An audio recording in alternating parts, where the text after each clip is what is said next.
স্বাগতম গল্প এফএমে। সব গল্প এক ফ্রিকোয়েন্সি।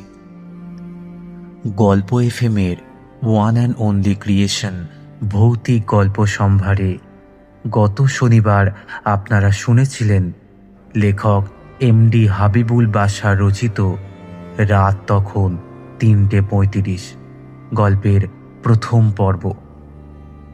আপনাদের মনে করানোর জন্য আরও একবার গল্পের প্রথম পর্বটি সংক্ষেপে শুনে নিন, তারপর শুরু হবে এই গল্পের দ্বিতীয় এবং অন্তিম পর্ব। তাহলে শুরু করা যাক। তাহমিদ হলো একজন সাংবাদিক। একদিন অফিসে তার বন্ধু রাসেলের সাথে ভূত নিয়ে কথা কাটাকাটি হচ্ছিল।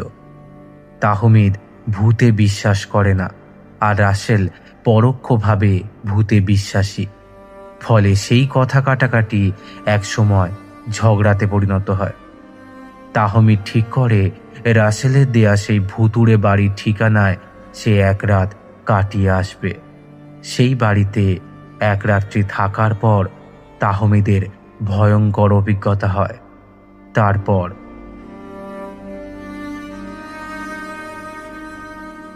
তাহমিদের যখন জ্ঞান ফিরল, সে দেখল হাসপাতালে সাদা বেডে শুয়ে আছে। সারা শরীরে ক্লান্তি, মাথার ভিতর এক অদ্ভুত শূন্যতা। চারপাশের নিস্তব্ধতা যেন আরও বেশি অস্বস্তি এনে দিচ্ছে। চোখ মেললেই মনে পড়ে যায় সেই বিভীষিকাময় রাতের কথা। তার হাতের কাছে পড়ে থাকা ডায়েরিটা এখনো রক্তের দাগে ভরা। সেই রক্ত যেন তার মনের অন্ধকার কোণগুলোকে আরও বেশি জাগিয়ে তুলছে। তার বেডের পাশে গ্রামের কেয়ারটেকার লোকটা দাঁড়িয়ে, চোখে গভীর দুশ্চিন্তার ছাপ। তার দীর্ঘশ্বাস যেন সারা ঘরের নিস্তব্ধতাকে আরও ভারী করে তুলছে। লোকটা গম্ভীর কণ্ঠে বলল, তোমারে তো আমি আগেই সাবধান করেছিলাম, তুমি শুনলা না। ওই বাড়ি জিনভূতের না, ওখানে রূপার অভিশাপ লেগে আছে। তাহমিদ চোখ বন্ধ করল। কিছুক্ষণ চুপ থেকে তারপর বলল, রূপাকে? মানে ওর সাথে এই বাড়ির সম্পর্ক কি? লোকটা প্রথমে কথা বলতে গিয়েও থেমে গেল। তার চোখে এক ধরনের দ্বিধা ফুটে উঠল। কয়েক মুহূর্ত পর সে বলল, রূপা এই বাড়ির মালিকের মেয়ে ছিল।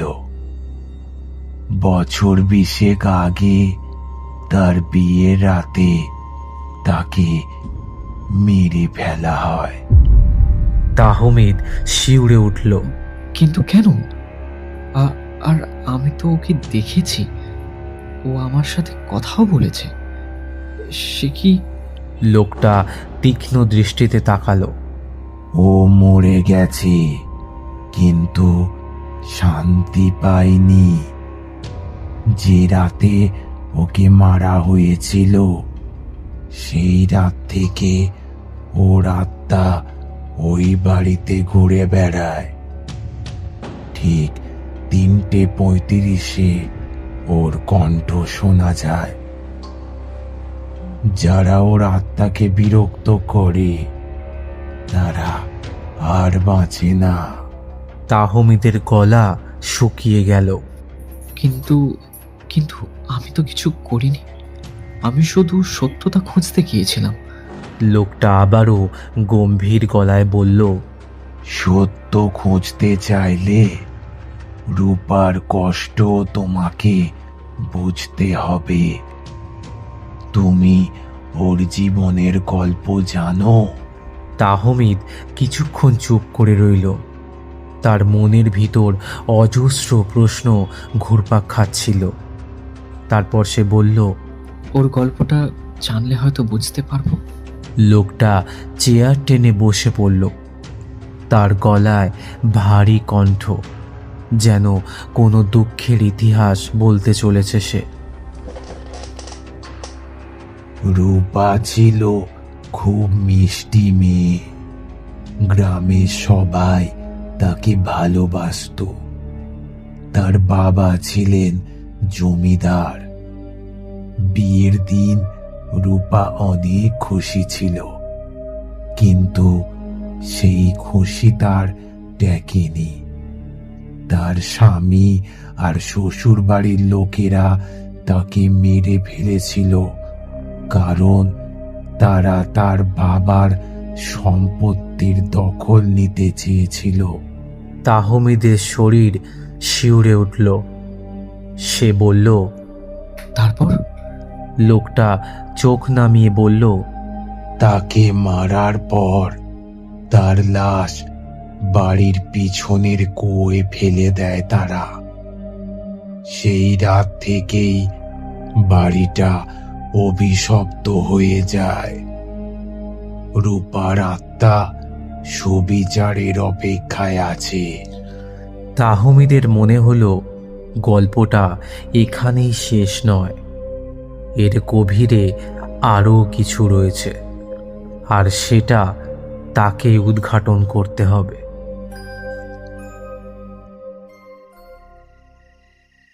রাত তখন 3:30। তাহমিদ আর কেয়ারটেকার বসে আছে সেই বাড়িটার প্রধান ঘরে। কেয়ারটেকার তার হাতে একটা তাবিজ তুলে দিয়ে বলল, তুমি এটা রাখো, বিপদ এলে কাজে লাগবে। হঠাৎ ঘরের বাতাস ভারী হয়ে উঠল। জানালার পর্দা অদ্ভুতভাবে বাতাসে উড়তে লাগলো, যদিও বাতাস আসার কোনো পথ ছিল না। আবারও সেই ভয়ানক নারী কণ্ঠ শোনা গেল। সে বলছে, তুমি আমার ঘরে কেন? তাহমিদ পিছনে তাকালো, দেখল রূপা দাঁড়িয়ে আছে। এবার তার চেহারা স্পষ্ট। তার চোখে অশ্রু, ঠোঁটে রক্তের দাগ। তার উপস্থিতি যেন পুরো ঘরকে শীতল করে দিচ্ছে। তাহমিদ সাহস করে রূপার উদ্দেশ্যে বলল, তুমি কি চাও? তোমার আত্মা কেন শান্তি পাচ্ছে না? রূপা ফিসফিস করে বলল, আমার হত্যার বিচার চাই। আমার বাবা, আমার মা, তারা সুবিচার পায়নি, তাই আমি বিচার চাই।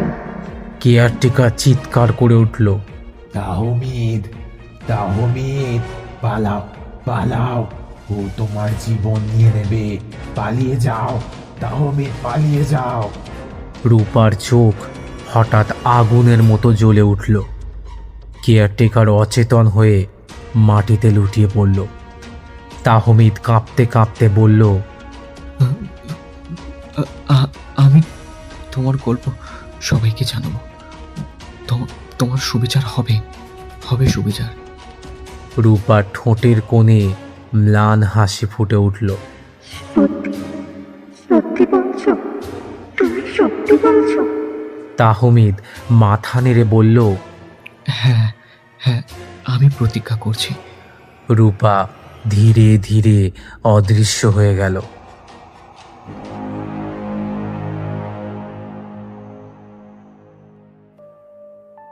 রূপার কথা শুনে তাহমিদ গভীরভাবে প্রতিজ্ঞা করেছিল যে সে তার সুবিচার নিশ্চিত করবে। তবে তার মনের গভীরে এক ধরনের অস্বস্তি বাসা বেঁধেছিল। রূপার অভিশাপ শুধু সত্য উদ্ঘাটনের অপেক্ষায় নয়, এর সঙ্গে জড়িয়ে আছে অতীতের ভয়ানক ঘটনা এবং গ্রামের মানুষদের বিশ্বাস। পরদিন সকালে তাহমিদ গ্রামের মানুষদের সামনে দাঁড়িয়ে পুরো ঘটনা জানালো। সবাই ঘটনাটা শোনার পর ভয়ে হতবাক হয়ে গেল। তবে কেয়ারটেকারের কথা ভেবে সবাই একজোট হতে সাহস করল না। একজন বয়স্ক গ্রামবাসী এগিয়ে এসে বলল, ও ছেলে, তুই সত্যি সাহসী রে, কিন্তু সাবধান, রূপার আত্মা খুবই ক্ষমতাশালী। তুই যদি ওর প্রতিজ্ঞা রাখতে না পারিস, তোর জীবনও কিন্তু বিপদে পড়বে, এই বলে দিলাম। তাহমিদ দৃঢ় কণ্ঠে বলল, আমি যখন একবার প্রতিজ্ঞা করেছি রূপার মৃত্যুর ন্যায় বিচার করব, তবে আমাকে সাহায্য করতে হবে। এই কাজ আমার একার দ্বারা সম্ভব নয়। এবার গ্রামের কয়েকজন তরুণ তার পাশে এসে দাঁড়ালো। তাদের মধ্যে একজন বলল, আমরা তোমার সাথে আছি, কিন্তু কিভাবে করব এটা? তাহমিদ চিন্তিত হয়ে কিছুক্ষণ চুপ করে রইল। তারপর সে বলল, প্রথমে আমাদের পুলিশকে জানাতে হবে, তবে শুধু পুলিশ দিয়ে হবে না। রূপার আত্মা এখনো শান্ত হয়নি, কিন্তু তাই আমাদের অতীতের ঘটনার সত্যতা খুঁজে বের করতে হবে। তাহমিদ, কেয়ারটেকার এবং কয়েকজন গ্রামবাসী মিলে রূপার বাবার পুরনো বাড়ি এবং জমিদারি খুঁজতে বের হলো। সেখানে তারা কিছু পুরনো নথি পেল। নথিগুলোর মধ্যে রূপার বাবার শেষ চিঠি পাওয়া গেল, যেখানে তিনি তার মেয়ের হত্যার জন্য রূপা শ্বশুরবাড়ির লোকেদের দায়ী করছিলেন। চিঠিতে লেখা ছিল, আমার মেয়ে রূপাকে বাঁচাতে পারিনি। ওরা শুধু সম্পত্তির জন্য আমার সব কিছু ধ্বংস করলো। আমার মেয়ের আত্মা শান্তি পাবে না যতদিন না সুবিচার হয়। চিঠিটা নিয়ে সবাই থানায় গেল। পুলিশ ঘটনাটির তদন্ত শুরু করলো। তদন্তের সময় রূপা শ্বশুরবাড়ির একজন বয়স্ক লোক পুলিশের সামনে স্বীকার করল যে সেই রাতে তারা রূপাকে কুয়োয় ফেলে হত্যা করেছিল। তবে হত্যার পিছনে শুধু সম্পত্তি নয়, আরও কিছু লুকোনো কারণ ছিল।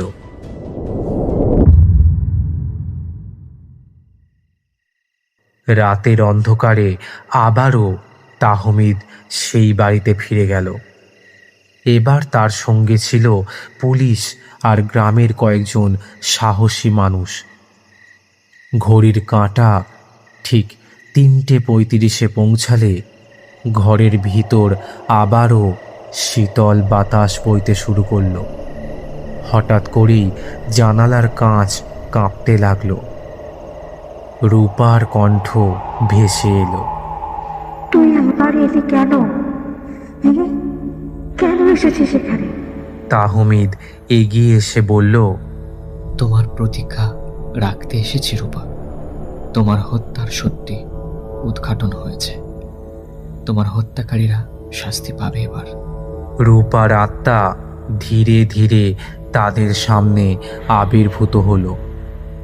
তার চোখে এবার রাগের চেয়ে শান্তির আভা ছিল বেশি। তাহলে কি সত্যি সত্যি আমার বাবা মায়ের কষ্টের প্রতিশোধ নেওয়া হবে? আমি আমি মুক্তি পাবো? তাহমিদ মাথা নত করে বলল, হ্যাঁ, আমি কথা দিয়েছি তোমার আত্মা এবারে শান্তি পাবে। রূপার মুখে মৃদু হাসি ফুটে উঠল। সে বলল, তুই কথা রেখেছিস। আমি এখন শান্তি পেতে পারি। তবে একটা কথা বলে রাখিস, সত্য কখনো লুকানো যায় না। এ কথা বলে রূপার আত্মা ধীরে ধীরে অদৃশ্য হয়ে গেল। ঘরটাও যেন স্বাভাবিক হয়ে উঠল।